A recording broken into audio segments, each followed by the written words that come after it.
Yeah, welcome in. It is Tuesday night, and it is time for Views from the Stands. Man, we're so excited to be with you guys tonight. We have a fun show for you tonight, man. A lot of interesting stuff that's happened the last couple of days. We have a new national football champion in the world of college football, and what a hell of a game last night. Me and George will definitely be talking about that one. You know, G-Mike is a big UM guy, but you got to give credit where credit is due. Indiana pulled that one out, and that was an amazing game. We also have some coaching news. That seems like it's been a big thing coming up the last few weeks. Coaches every week. We got some new ones getting hired and new ones getting fired. And we're going to debate whether we see that was the right moves or not. We also have the NFC and the AFC championship games coming up this weekend. I cannot believe that we're already at this point at the Super Bowl is right around the corner. It's crazy. It seems like this year started going by so fast already. We also have a fun Downbad Debate for you, and of course, any news that's from around the world of sports. G-Mike, man, how you feeling after last night, my friend? You doing a wellness check? Everything we doing good, or how we feeling, my friend? Feeling all right. You know, it was a disappointment, but feeling all right, man. At the end of the day, proud UM fan will always be, and they played their hearts out, man. You know, you can't even knock them. They played their hearts out. No, I 100% agree with you. I think that was one hell of a game. So why don't we just go ahead and jump into it, man? We have the national championship game last night, and that was one awesome game. It was a tale of two halves, man. The first half was all defense, and both teams were playing, you know, kind of almost like the heavyweight bout. They're trying to fill each other out. Not too much that really happened in the very beginning, but that second half, man, it just went on fire, man. As a UM fan, I know you guys going into halftime. It was still in reach. How did you feel going into halftime, man? Well, we're a better second half team for sure. So the confidence was up there. The confidence was very high, and didn't really have any doubts going into the second half. I knew we were gonna, come out swinging and punching them in the face as well. Just when the game went on, dude, like their offense is just better than ours when you put it plain and simple. I mean, Fernando Mendoza showed why he's a Heisman winner. He was throwing balls, putting them in the right spots to his guys, and while Carson Beck wasn't really doing that the whole game. For Miami's offense, it was Mark Fletcher that was really doing everything. He had 2 rushing TDs and it was like a 64-yard run that looked like kind of similarity to Derrick Henry, in my opinion. And that's it right there, dude. But when it comes to our defense, I feel like the times that we played zone with our secondary is when we really got cooked. There was a lot of times that we were playing 10 to almost 12 yards away from the receivers, and Fernando Mendoza would do a zone read. He'll keep it and he'll throw it out because he saw how far the corners were playing off of his receivers. He had like about 6 to 7 completions like that. And then what didn't help is our third down conversions. We only had 1 of 8 third down conversions the whole game. It's like, how do you expect to win a national championship like that? And then obviously leading down to the last drive where we actually had a chance to, come back and win the game. Carson Beck throws a crazy ball that looked like, I don't know what he was looking at. He was supposed to be throwing it down to the sideline and up to the touchdown area, and he threw it to the numbers and away from the receiver, and it got intercepted, and the ball game was over.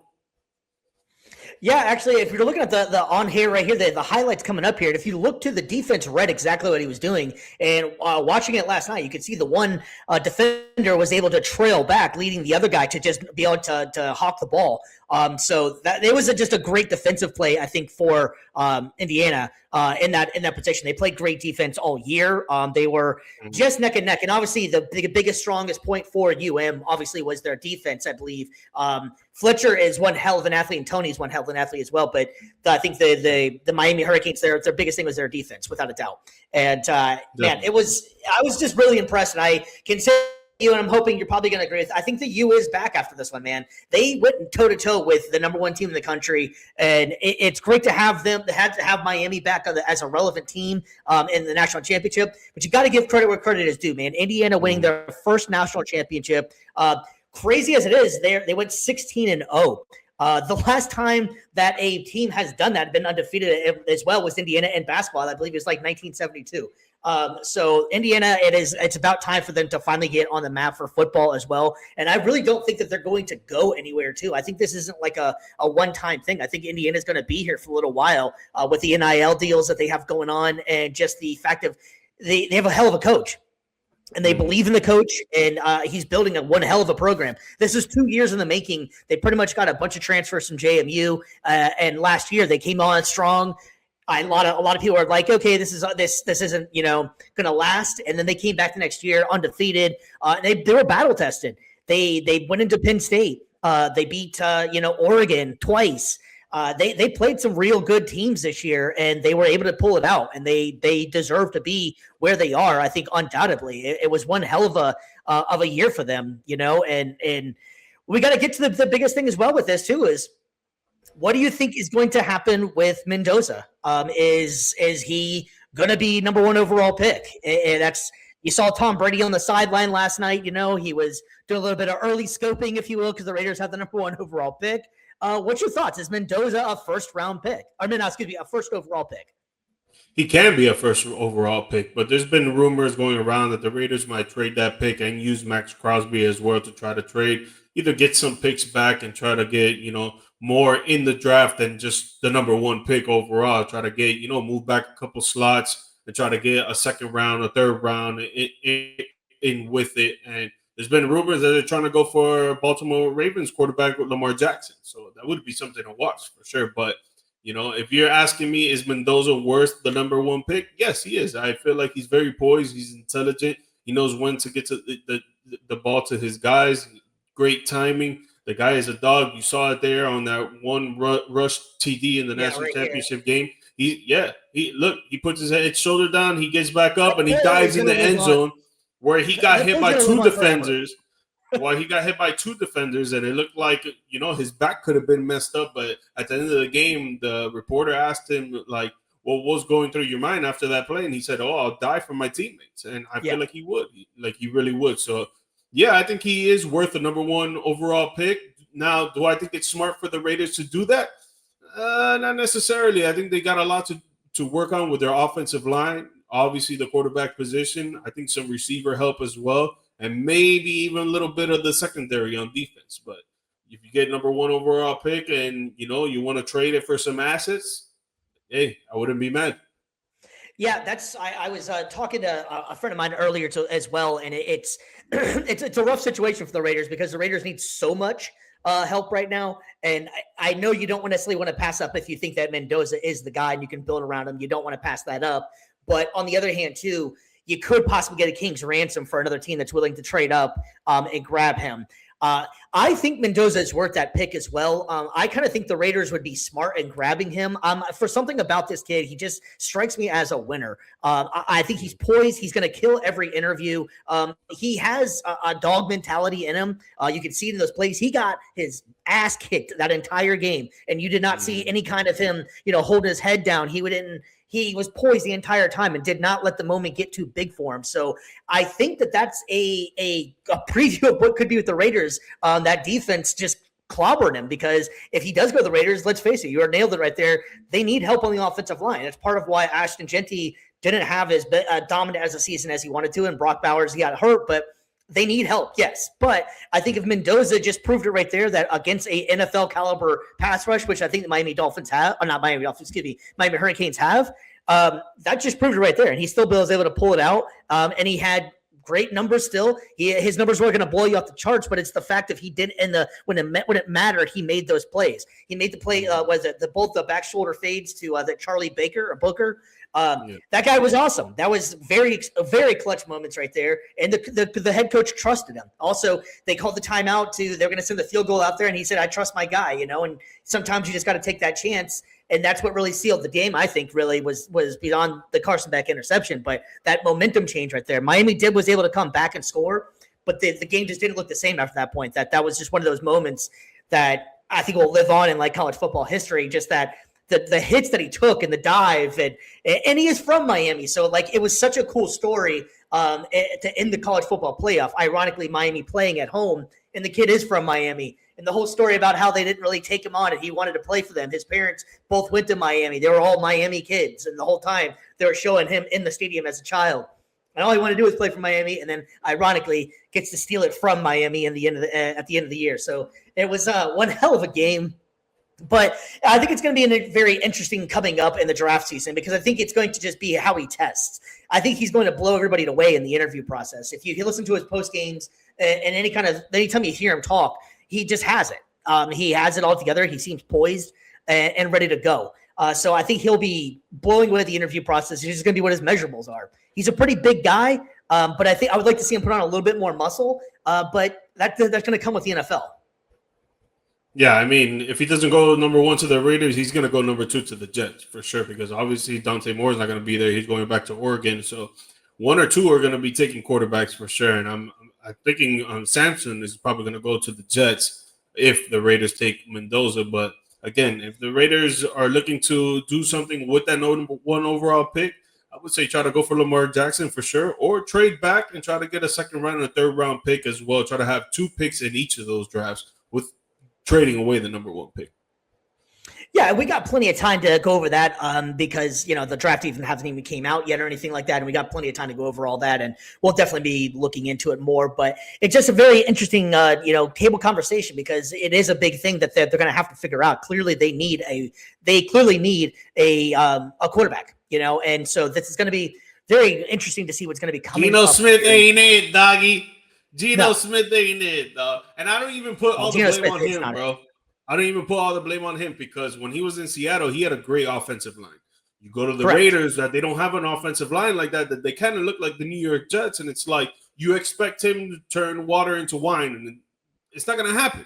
You need a good protection up front so you can protect your quarterback, so you can run the ball good as well. Like you said, Alton Genti was supposed to have a phenomenal rookie season, and he had a good rookie season, don't get me wrong, but it was supposed to be better for sure with stats and scoring and all that. But you need a better offensive line, man. So if you're going to draft Mendoza and put him out there with that offensive line you have, you're going to set him up for failure. So my opinion, stick it out with Geno Smith, either trade back, try to get some assets, try to get some offensive line, try to get another receiver, something. But going with the number 1 overall pick and just choosing Mendoza, I don't know. Well, like we were saying before, we'll definitely be getting more in the draft season when that actually comes around or whatever. But there's a lot of major news going on around the league, so let's go ahead and jump into the news for the day. News from the world of sports. Man, we had some big news coming out of Golden State and Jimmy Buckets, man. Jimmy Butler is out for the season with a torn ACL. This was devastating for the Golden State Warriors, who are starting to make it kind of a little bit of a comeback. They were sitting in the 8th seed right now in the West. This is just going to I think this has a lot of ramifications going further with the season, honestly, and trajectory of, got Curry and you got Draymond Green and all these guys are starting to get older. And there was also talks about possibly getting rid of Kuminga, I believe it was. G Mike, man, what's your thoughts on this? How are they going to respond to this? Is this it for the dynasty for the Warriors? Are they done? What are they going to do? Man, I think the dynasty for the Warriors has been done, honestly, in my opinion. Yeah, I mean, that's bad choice of words. I didn't mean bad choice of words, but you get what I mean, yeah. Yeah, I mean, I've heard rumors that they're going to try and trade Jimmy, even though he has a torn ACL. I don't know how much you're going to get back for that with the contract extension that you just gave him. That all that money is going to be tied to him. I don't know what you're going to get back for him, but they're going to try and trade him, is what I've been hearing. But if they don't and they end up keeping him and he comes back the next season, we can see what it does. But for right now, I mean, Warriors don't look like they're going to make a playoff spot or even a play-in spot, in my opinion. And they're going to have to look to someone else to help Curry when it comes to scoring because Buddy Hield's not getting it done. Obviously, Draymond Green's not getting it done. Klay Thompson is not there no more. It's not like you could get him back and then take him off the bench and put him in the game. You're going to have to rely on somebody else, and that somebody else is going to have to be Jonathan Kuminga. I know that relationship is a little bit tarnished between the coaching staff and the front office, and Kuminga has been wanting to get more minutes and all this stuff, and now he's been looking like, I'm trying to get up out of here and trade me to another team. He's been openly talking about that, hey, I wouldn't mind playing for another squad, stuff like that. So I think it would be better for them to give Kuminga the minutes that he should get, go out there and try to score at least 15 to maybe 17 points per game because he could do it. He's done it. He's just got to make it more consistent. But I feel like, again, there's a relationship there that is just too tarnished. I don't think they're going to be able to put him out there on the floor like that. I don't think he wants to be out there on the floor like that for Golden State. And now you're just going to have to rely on Stephen Curry. And the guy's old, man. He's like 36. And you can't expect him to put up 50 points per game. It's just Jimmy like Butler's 36 as well. Yeah, but now with a torn ACL, obviously, you got to wait for him to come back. He's older, so maybe he doesn't come back the same. Even though he's an intelligent player, he knows how to use his body and his motion to slow down the game. So, like, I'm not really worried about that. But now you got to wait for him to come back. And obviously, Golden State, they want to make a run at it every year, just like the other top teams, the Lakers, the Heat, the Boston Celtics. The list goes on and on. They want to make a run at it every single year, and Golden State is one of those teams, but you need to get another scorer for Curry, and right now, it looks like it's not going to happen. Yeah, and the other thing that's an issue as well is, you already brought it up too, is Curry's age too. The issue is going to be is at this point is they're all aging stars. So, you're not going to, I don't think that they would waste any kind of assets to try to bring something around Curry, because at this point in time, I mean, how many more years does Curry have to where he's still one of the dominant players? I mean, maybe 2, maybe at most, somewhere in there, to where he starts. Granted, he's a shooter, so he's going to last a little longer, but he's just pretty much going to be, that's it, a shooter at that point, So I think this has such big ramifications. Jimmy Butler's career, for that matter, I mean, unfortunately for him, it's January when this happened. So, ACL is usually 6 to 8 months, sometimes maybe a year, depending on how it rehabs. So he's going to be looking at about 37-ish before he's probably coming back, and then you have to work your way back into it as well. So this is like a big thing for Jimmy Butler as well, that who knows if he's ever going to be able to get back to where he was. I mean, this season he was having a pretty good season. He was averaging 20 points, 5.5 rebounds, 4.9 assists, and shooting 51.9% from the field. So that's good numbers still for his age, but coming off of that ACL at 36 is a hell of a lot different than doing it at 30 or 28. Your body just takes longer to recover. So that one's going to be a big blow, I think, for the Warriors and what they do going forward. Do you think there's ever a chance, just throwing it out there, do you think there's ever a chance that they move on from Steph, or is it pretty much Steph is just going to be there until they, ride it out? Or do you think they can make any trades for Steph anymore? Nah, I don't think you do that as an organization. Steph brought 4 championships there, obviously with help with Draymond Green and Klay Thompson and others. But, I think you just pay the respects and you let him retire there. Don't trade him. He's not a player that you trade like that, in my opinion. And if he decides that he wants to leave and start somewhere else new, you got to respect it and be like, yo, thank you for everything you've done for us. 4 championships, a lot of playoff games. Like, we appreciate it. You want to get out the door, that's cool. Don't worry. We're going to pay you your money. But to up and trade him or, try to use him as an asset, I don't think they should do that. Yeah, I think that ship has kind of sailed as well. And like I was saying too, it's just hypothetical. I haven't heard anything or no one, nor am I saying that that's going to happen. It's just, you have to kind of start putting on that GM hat and start thinking about these kind of things of what can you get right now. I mean, what can you get right now? Draymond's older, your whole asset. Everybody, you went from having a good young team to now it's kind of like an aging team. And what do you do?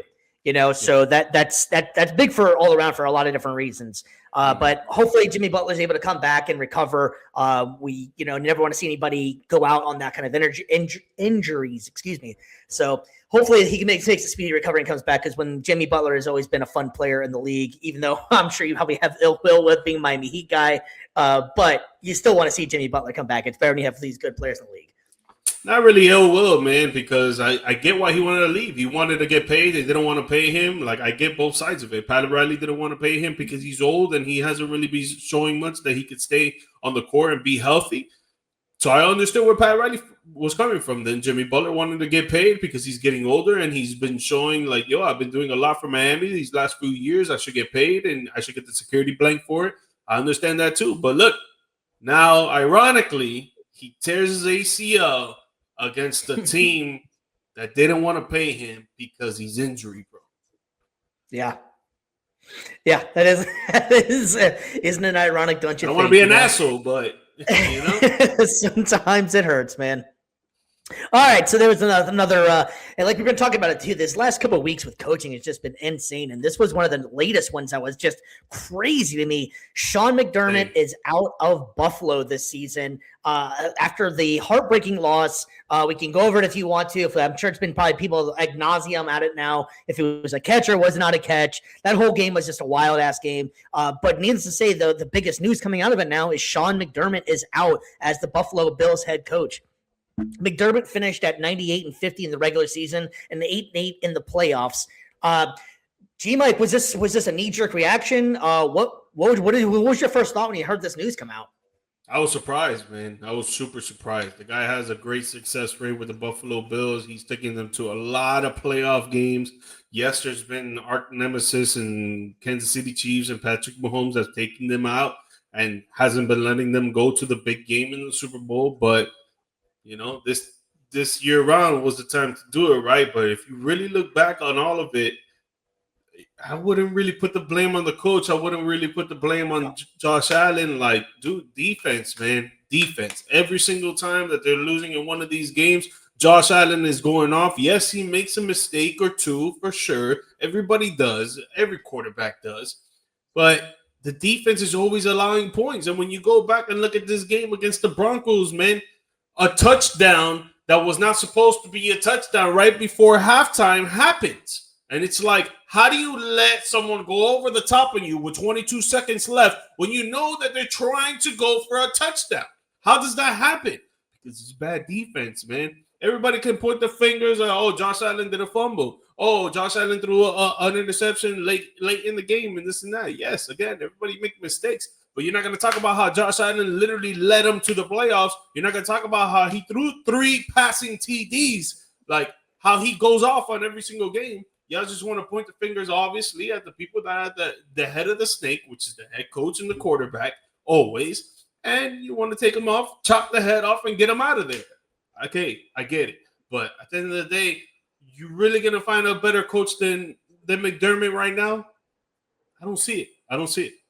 I agree. And I think if we can actually, we'll get more into the Buffalo game later on. We'll just focus on, I think, McDermott for the moment here. But no, I agree. I think that this one was a shocker to me. I've talked to some Bills fans that were like, they were ready for this because they were tired of the constant heartbreak of getting to the playoffs, going on a run and getting about the same place every year, championship or the game before.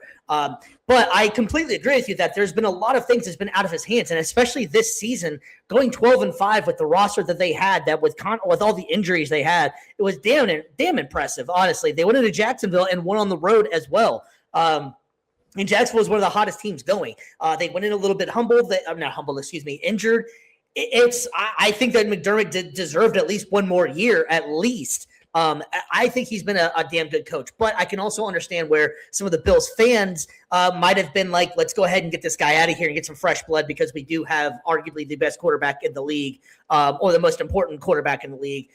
You can, put him up there, Mahomes, Burrow, whoever you want, but Josh Allen is the man. Let's face it, there's no way around it. Having said that, I don't think this was McDermott's problem. The only game I would give him that was necessarily his fault maybe was whenever they mismanaged the time clock, both the 13 seconds and, obviously Kansas City ends up winning that game.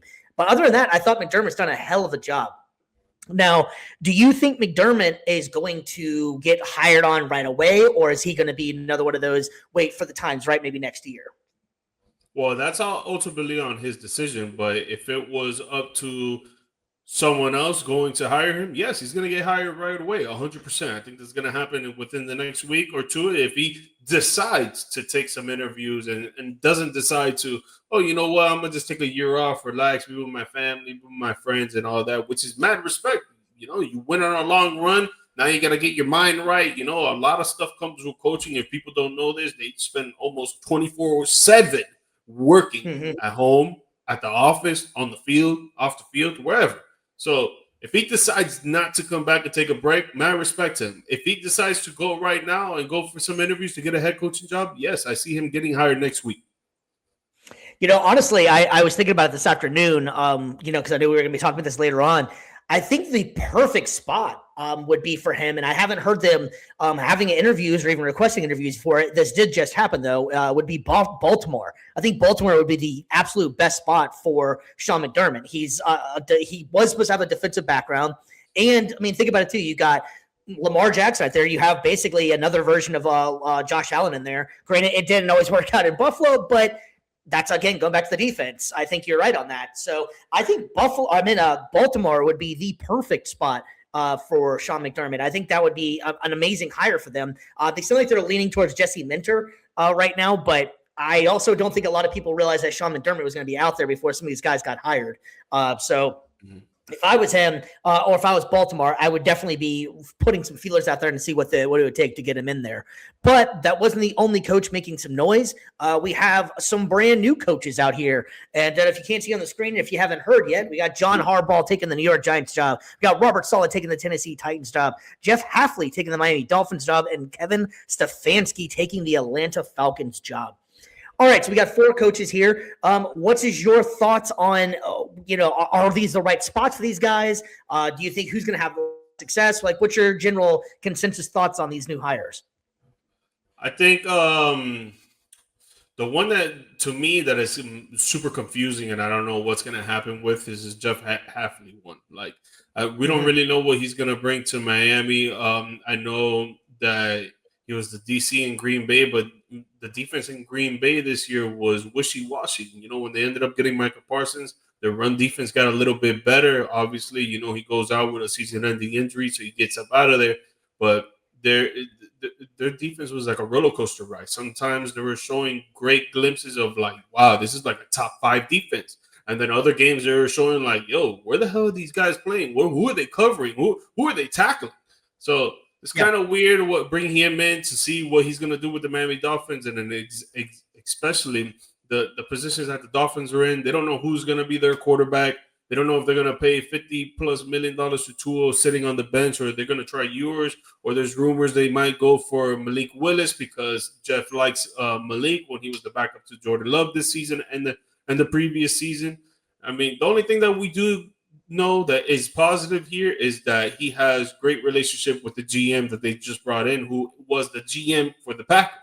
So, he was that's the only GM, yeah.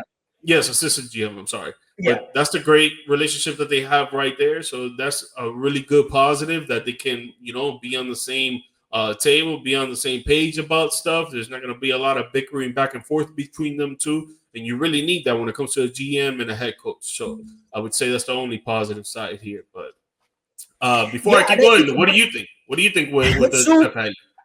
I would see this one's going to be really difficult because I think that the Dolphins are going to have to. This is a long-term game right here because I think the Dolphins are going to have to do a whole hell of a lot of rebuilding. They got to figure out what they're going to do with Tua. They owe him a lot of money, so that's not going to be necessarily easy to do. I think that he's coming in as a defensive guy, so maybe that's going to be the focus. But it's going to be definitely difficult, I think, for him overall out of all of these guys going forward because there's a pretty big mess over there in Miami right now. So I don't know. I hope that they give him a little bit of time to figure it out and not just make a knee-jerk reaction like a lot of these coaches have been doing. So that one's going to be interesting. I was kind of confused with the Robert Saleh one as well, going to Tennessee. I don't know. I didn't think that was a good one at first until I started listening and reading a little bit more. And I actually think that one might be pretty good because I think Robert Saleh is a grown-up in the room, and I think he's going to be able to help out with them. And Tennessee's defense was horrible last year, and he's going to come in there and change the defense. I think it's all going to come down to whether he hires the right coordinator. And I believe Kingsbury is still out there, and I think that would be an awesome coordinator for him to get. Someone that would be a great offensive coordinator and let him come in there and you run your offense, I run my defense kind of style. So I think that one will be really interesting. But I think the one that's going to have the most immediate success here is Kevin Stefanski. I've always liked Stefanski ever since he was in Cleveland. I was kind of surprised when they fired him as well. But I think that team is ready to go. They kept the defensive coordinator, Jeff Ulbrich, I believe it was. And they ended up keeping they kept him. And he's also been a good an offensive guy as Kevin Stefanski. So I think with the weapons that Atlanta has, I think this was a great hire and a great job to get. But Did you just hear this? The news about Baker Mayfield and him, the shot he just took him. Did you hear about this? Yeah. He's Yeah, I mean, play 2 times in a row he threw him out like garbage. yeah. So if you haven't heard, because this just recently came out, Baker Mayfield was going back and forth with someone on Twitter or something, and Baker Mayfield said, "A quote: I failed is quite the reach, pal. Still waiting on a text/call from him after I got shipped off like a piece of garbage. Can't wait to see you twice a year, coach." So Baker Mayfield is fired up that he's going to be now in that division with them. That was some shots taken right there at Kevin Stefanski. I don't know what happened between them guys. I didn't realize there was maybe that much bad blood in there. And I know Baker's been kind of, upset about that since he got shipped off, which they have to look back and think that was a bad move, knowing what we know now. But you never know what's going to happen with these guys. But, man, Harbaugh to the Giants. He was really excited about this, and the dynamic there is kind of interesting. He's pretty much going to be running the entire show. He basically just checks in with the president, and that's about it, really. He's got a fat contract. I think he's going to have to put some coordinators around him that make it work. But I think it's really going to come down to how well Jackson Dart can take care of himself. I think Harbaugh's got the mentality, the knowledge, and he's a great leader. What's your thoughts on him going to the Giants? I think he's going to be the most successful hire here between these 4, in my opinion. Okay. I think the personnel that he has on offense, they're just straight playmakers, and Dart, Scatterbull, and Neighbors. I think they could work really well as a 3-headed monster when it comes to rushing, passing, and catching game, for sure. And then I love the defense. I mean, I know I had said this last year to you that they could have the best defensive front in the NFL, like if they really put their mind to it. And now with John Harbaugh coming in, that with the Baltimore Ravens, he was always defense first. I feel like he's going to really put in the motive there, try to hire a good DC that has the same motive as him and same mentality as him. I think putting those pieces all together between these 4 teams, that these 4 new head coaches that have gotten hired, I think the Giants will be the most successful. With the Titans one, I really like Robert Saleh because you saw what he did with the New York Jets when that whole defense was going crazy, and the only problem was that their offensive line and their QB situation was horrendous. Here, he has a great QB situation with Cam Ward. He could probably be a phenom in the NFL. Obviously, the offensive line needs some little tune-up. He needs to draft 1 or 2 or maybe try to trade or try to pick up in the free agent market. That's where it's going to get a little iffy there to try to protect Cam Ward, even though Cam Ward is a crazy playmaker. But when the defense, they were bad, but I think they have great personnel. They just didn't have good coaching. You bring in Robert Saleh, who's a defensive guru for the last 5 years, and I don't know, man. I think they could make a lot of noise. I get what you're saying with the Kevin Stefanski one, but what I don't like about the Falcons is their QB situation, because you got Michael Penix, it looks like he doesn't even know if he's going to play or not. He got 2 banged up knees. Kirk Cousins got a damn bad back that he's walking around there like he got a damn refrigerator around his body with that cage. And he's barely throwing darts anymore. So what are they going to do? Are they going to end up drafting another quarterback? They're going to bring in another quarterback, or they're going to try and thug it out with one of these quarterbacks and see what they can do. I don't know. Yeah, that is a major problem. I'm banking the fact on that Penix is going to be able to come back. I think that's the only reason I was thinking that would be a great job there. If he's not, I think you're completely right. That's going to be an interesting thing because they also traded those first-round picks last year to get who was it, Pierce, I guess it was, or I can't remember who exactly it was, but they made a big splash as well to get some defensive players in there. Cousins is getting a little bit older now. Now, Cousins was with Stefanski, though, and Minnesota. So they do have a little bit of history, and Kirk Cousins was balling at that point in Minnesota. So maybe he's able to get a little bit extra, get a little bit more out of Kirk Cousins, even though Kirk Cousins is starting to show his age and those injuries. But towards the end of the year, Cousins was coming around a little bit. He didn't look as bad as he was prior to, but still is definitely a little slow. And you kind of want Michael Penix to come into his own. I think that's going to be an interesting one. But with the Dolphins down there too, is I think the quarterback situation is definitely worth talking about down there too. And someone that I was thinking that might be an interesting guy for them to go after maybe would maybe be like a Mac Jones coming in there with having you still got Waddle out there, and I don't know. I think Mac Jones might be a pretty decent pickup for the Dolphins possibly because they're gonna have to figure something out down there. But Yeah, this is definitely an interesting thing, and there's still 6 jobs available. Isn't that insane, man? Have you ever seen a year where this many high-name profile coaches and teams are just out there? Usually it's 4 to 5 every year. You get some guys that go out there and stuff, but there are still 6 more jobs. It is a complete turnaround this year. Yeah, no, that's why I think Sean McDermott is going to get a job if he really wants it right now.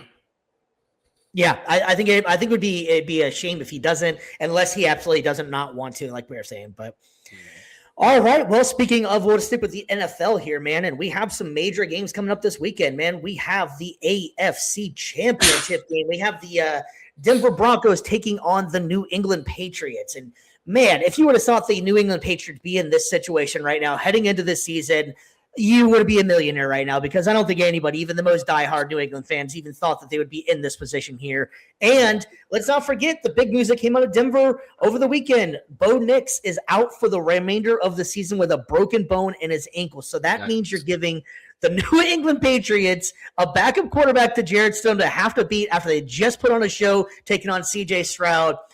Man, this is going to be one hell of an interesting game, because Drake May has been balling lately.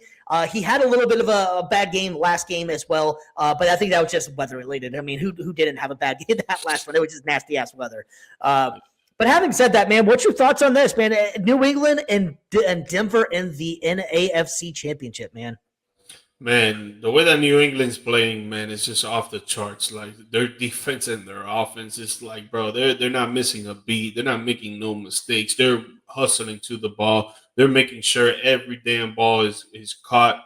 2 hands, grip it, put it high and tight. No one's taking it out, man. Drake May looks phenomenal out there. He looks like a 10-year veteran throwing the ball with so much success, so much speed, so much accuracy, tenacity. The guy's IQ is out the charts, man. The way that New England's playing is just incredible, man. And, you know, I would like to say the same thing for the Broncos, because I really like their defense and I love the way that they play. But obviously not having Bo Nix, man, is really going to hurt them, bro. I do not have trust in the backup quarterback for nothing. I don't think they're going to be doing much. RJ Harvey is a good running back, but he's not going to be able to put 200 yards with 3 TDs on his back against a good New England defense like this, man. Man, it's gonna be tough. It's gonna be tough for the Broncos, man. And the way that the Patriots put the beating on the Houston Texans, bro, is gonna be crazy. But let me ask you, what is up with C.J. Stroud? Is he out of there? Is he done for? What is going on, man? Wow, C.J. Stroud has not looked the same since his rookie season. And I remember me and you were on Peace on the Streets on the radio, and as a Colts fan, that was the year that he came in. We ended up getting Anthony Richardson that year, and I was thinking in my head, we were talking about, I was like, damn, man, I thought he was going to fall to us, man. I wanted him so bad because he just looked unstoppable. And since that first season, he has not looked the same at all. He did have a little bit of a injured season this year, but prior to that, he still wasn't even playing that good. I think honestly, the bigger question is, if you were DeMeco Ryans, should you have benched him there? Would you have benched him and brought in Davis Mills? Because Davis Mills played pretty decent. They were only down by about 10 points at most of that game until it got out of hand. I don't know, man. That's a tough decision, bro, because imagine you're relying on that guy and you're putting your money on that guy all season long. You know, there's going to be ups and downs. There's going to be good games and bad games, you know. So at that point, you're like at halftime, like you just mentioned, they're only up by 10 points going into the half. Mm-hmm. So at halftime, you're like, yo, you know what? You got to shake it off, forget all that, come back and go crazy. But it just looked like his confidence went like this the whole game. It just started going like this, and it didn't look like he was going to get back. And bro, it turned into a 41-9 game at one point. It was, yeah, he looked shook. He looked shook. And honestly, man, you got to give props to Drake May. He is just having one hell of a season coming into his second season. That pass he threw to Keyshawn Boutte, he just put the one arm out, caught the ball on Derek Stingley. That is some baller shit right there, man. That was just a damn good catch and pass. You cannot teach that. That is fantastic, and it's great to see Boutte, because a lot of people forget that he was a major deal at LSU and had some issues come up, and he was supposed to be the next big thing, and you know, had some issues come up, and he kind of dedicated his life to changing things around. So it's great to see him finally showcasing the actual talent that he had, because that guy is extremely talented. Bro, And he barely drops balls. Barely drops balls. Like, if you go look at his stats, he probably dropped like 4 balls this season. yeah, no, he's one hell of a player. So that was a great pickup for New England.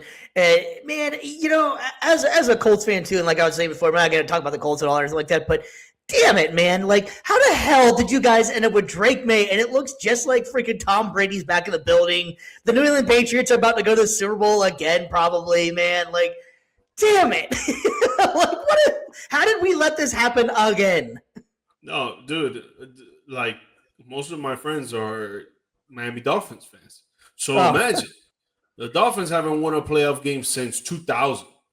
You know what it is that greatest of all time in Tom Brady wins 7 Super Bowls in the same division as the Dolphins, where the Dolphins, there was some years that Tom Brady was there that they won the division, but most of the time the Patriots were winning that. He ends up leaving. He wins the Super Bowl with another team. And then before the Dolphins can win a playoff game, the Patriots draft another phenomenal quarterback and takes him to the AFC Championship. Bro, I feel bad for Dolphins fans. I feel bad for Dolphins fans. Yeah, it's just like, man, how did we end up letting this happen? Mike Vrabel's doing one hell of a job with the New England Patriots. They look the real deal.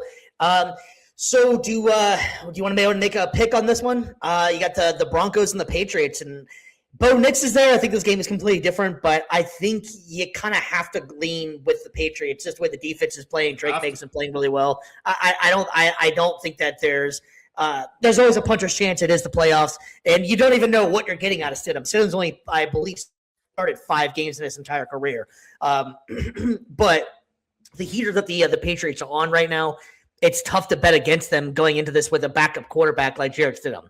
You know, I mean, you can always bring up the whole Nick Foles, but this isn't Nick Foles. So, yeah, well, we'll move on. I think we're going to go ahead and both. Go ahead.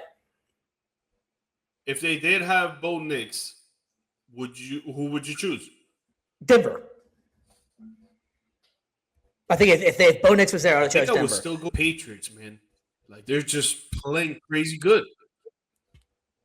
No, I mean I think either one is a safe bet. I do think that either one's really good, but I just think that Bo Nix and the way that offense plays, and I think they thrive on the defense, and I think that it would have been a lot different of a game. But I think New England should go in there. The cold weather's shouldn't really affect them considering what they just went through last weekend. I think it's going to be an interesting game. I think the defense is really going to put something on New England because they're going to have to. But I just don't think that they're going to have enough offensive weapons to be able to compete with what the Patriots are doing offensive and defensively, man. Well, we also have one other championship game, and that, my friends, is the NFC Championship game between the Seattle Seahawks and the Los Angeles Rams. That NFC West is being represented hard in this game here.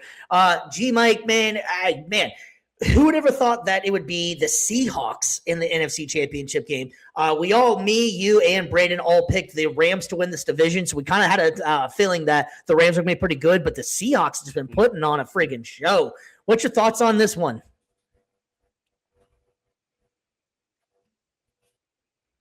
Speechless. Dude, cool. I think the way that Sam Darnold's been playing, man, he's been proving a lot. He's been proving a lot of people wrong, especially myself, man. It's been crazy to watch. Jackson Najigba has turned into one of the best receivers in the league right now. If not the best, he's probably top 5 for sure.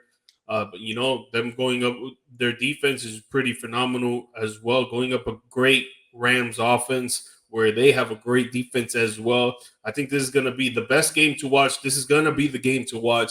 And this was going to come down to the wire, man. I think both teams have good offenses and defenses, 2 great quarterbacks, but I choose Matthew Stafford on that side. I think he's going to win MVP this season. And because of him, I think they're going to win this game by a field goal. I'm going to go the opposite in this one. I'm taking Seattle in this one. I love the way they're going. I think Jackson Smith-Njigba is the real deal, and that defense has just been stifling. I think, and then you go on the special teams. I mean, it started off last game with Rashid Shaheed running the ball back, and he's been a hell of a great returner for them, and it's been setting them up in great positions. We are talking about that during the trade deadline that we both all thought that was a huge pickup for them. That's going to be one of those unsung heroes for this team. And I think he's been doing fantastic. Darnold has looked great. He's finally, I think, feels comfortable. It takes some of these guys a little bit of time. So I've been on the show. I've been probably the biggest Sam Darnold supporter on the show. But I'm going to continue with it. I think that he's going to be able to get it done. And I like what I'm seeing out of Seattle. They look good. I think their coach is outstanding. I think the coach knows exactly what he's doing. They have a great coordinator as well, who hopefully for Seattle sticks around there, but he's probably going to be getting a head coaching job here probably pretty soon with one of these jobs that's opening. But if not, stick around there for a little while and make something happen with this. But excuse me. I think that it's going to be a very close game. I don't think it's going to be a blowout by any stretch. And I totally agree with him. I think this is going to be the game to watch. But yeah, we're gonna differ on this one, and I'm gonna take Seattle to win this game. And I'm gonna maybe go by like 10. I think that it's gonna be a tight game, but I'm gonna go by like 10. 10. Yeah, I'm liking what I'm seeing out of Seattle, man. You want to hear something really messed up about football is that Sam Darnold will have if he makes this, will have more Super Bowl appearances than Josh Allen does right now. Isn't that a cold, hard truth, man? Just messed up how mean that is sometimes to when you got numbers like that. You know, it's just not fair. You better watch out for Bill's Mafia, Stevie. You better watch out. No. I want Josh Allen to get it. I don't want the Mafia to come find me or something. I'm just saying that's what's just messed up sometimes about how this brutal this game can be sometimes is that Josh Allen deserves, like, can't we just give him a pass and just put him on one of these two teams? Let him go play for the Broncos, for Christ's sake. He deserves the chance to get to the damn Super Bowl, you know? Like, in-season trade. Let's just do it, man. Let's get him in there and have a chance to play for it. All right, man. So that's it for the championships, man. We're going to go ahead and jump into our Down Bad Debate. It's time for the Down Bad Debate. All right, tonight we got a fun Down Bad Debate, NBA style tonight. What 90s point guard are you picking to play in today's NBA? Your choices are John Stockton, Gary Payton, Allen Iverson, and Jason Kidd. G-Mike, my friend, you are up first. Before I pick, can we ask ChatGPT why they made Jason Kidd look like Stephon Marbury? Why is that? A little bit, yeah, I can see that. I mean, yeah. That's freaking hilarious. In today's NBA, man, as a point guard, you need to be able to score at will. You need to be able to facilitate the rock. Obviously, that's been going around for ages and still to this day. You don't really need to play defense like that in today's NBA. But you need to be a good coach on the floor. You need to be a good teammate, obviously, and you need to really hustle to the ball, especially on offense. You really need to hustle around the picks. You need to really hustle off the ball, create your own shot, make a three-pointer, all the good stuff when it comes to scoring, man. So I would pick Allen Iverson because the way that this man was killing defenses back then, bro, nobody can stop this man. This guy took a Philadelphia Sixers team in 2001 to the damn NBA Finals by himself. What do you mean, Eric Snow didn't help him out? if today's NBA, man, this guy is putting up a lot of points and he's helping a team win for sure. I got AI. That was a good pick. But just because I've always been a huge fan, I'm going to take John Stockton. I think John Stockton would be able to run the floor, and he has enough offensive power to be able to score as well. He's got enough defense to be able to maintain with the guards in the NBA today, and he was nasty, man. He made it look like a sweet guy, but he's one of the biggest shit talkers in the NBA, man. So I'm actually going to take John Stockton in this one. I can totally understand why you would want to go Allen Iverson in it, though. Allen Iverson was amazing, and he would fit into the NBA today, no problem. But if I had to pick here, I'm going to go John Stockton. I don't think that Gary Payton would be as relevant without his defense was great. Negative. He'd basically be a Draymond Green guard, really. And I think Jason Kidd is always going to be one of the greatest, point guards of all time. But I think out of these, I would rather have Stockton's scoring ability a little bit more out of the two of these ones, I guess. So yeah, I'm gonna take John Stockton. AI, baby, and it ain't Stephon Marbury. That's Jason Kidd there. Yeah, you gotta love AI, man. I'm not, so you gotta love technology, man. All right, man. Well, this is gonna go ahead and wrap it up for Views from the Stands for tonight. We had a fun show. BC, get out of that traffic, man. We'll be seeing you on Friday. We'll be having a special guest on Friday as well, 7 p.m. So looking forward to that. We're gonna be posting a clip. We got a lot of actually guests coming up here in the next about month, man. We're pretty much always booked up every show with having a special guest, and that's also thanks to you guys out there for watching and contributing and passing it along and being a part of the show and helping us out. Give us likes, subscribes, and passing it along. So we really appreciate that. G-Mike, you got anything else you want to pass along to the people? Yeah, guys, just follow us on our socials. We got IG, we got YouTube, we got Spotify where the podcast episodes will be out. We got X for Views from the Stands now, and please give a like and subscribe, share with your family and friends or whoever you got roaming around you, a neighbor. When you go watch the games, the guy sitting next to you, the person sitting on your right, the person sitting on your left, let them know about Views from the Stands, baby. Top podcast show about sports. You already know. Yeah, absolutely. Just so we're not even forgetting anybody else. We're also on Apple Podcasts, Amazon Music, iHeartRadio. So pretty much anywhere out that you're out there. Varsity Sports on Roku. You open up your Roku TV and look up Varsity Sports Nation, and we're on there, baby. Absolutely. And just so we have it coming pretty soon, we're going to be having our Shopify store. So if you want to be even more part of it, we'll be getting some new memorabilia out there. So we're going to be having a lot of big stuff coming. This is going to be a huge year for us. So we want you guys along for the ride with us. And we truly appreciate everything you guys do for us and with us. And just be safe out there. And we will see you guys on Friday. Peace. We out.